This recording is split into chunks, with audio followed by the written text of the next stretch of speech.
इयत्ता 4थी स्कॉलरशिप स्थानिक किंमत, दर्शनिक किंमत व विस्तारित मांडणी या घटकावर आपण एक उदाहरण पाहणार आहोत. बघा 63,129 या संख्येतील शतक व एकक स्थानावरील अंकाची आदलाबदल करून मिळणारी नवीन संख्या व मूळ संख्या यामधील फरक किती आहे. आता हे संख्या कोणती आहे, कोण वाचणार आहे? प्रसाद ये इकडं.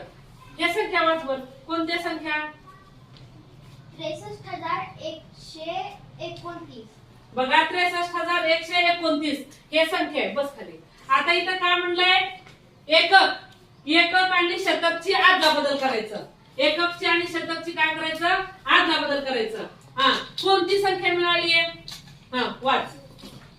63,921. 63,921. मग आता आपण काय करायचं? यातील फरक काढायचा आहे. बसा खाली. आता बघा याचा फरक काढण्यासाठी एक सोपी ट्रिक आहे. आता तुम्ही जर वजाबाकी करत बसलात तर वेळ जातो. नवीन कोणत्या आदलाबदल केलेली संख्या कोणती आली होती? 63,000. सांगा. 921. मग काय करायचं? 99 गुणिले 9 वजा 1 करायचं. 9 वजा 1. मग 9 वजा 1 किती झालं? किती आलं? 8. 99 गुणिले 8. 99 गुणिले 8 किती आला गुणाकार? 792. सोपं आहे की नाही?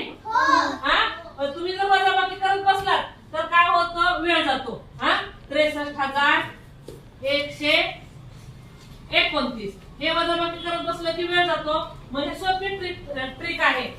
एखाद्या संख्येतील शतक व एकक स्थानच्या अंकाची आदलाबदल करून येणारी संख्या व मूळ संख्या यांच्यातील फरक त्या दोन अंकातील फरकाच्या 99 पट असतो. किती पट असतो? 99 पट. म्हणजे 99 गुणिले 9 वजा 1. 99 गुणिले 8 बरोबर 792. समजलं का?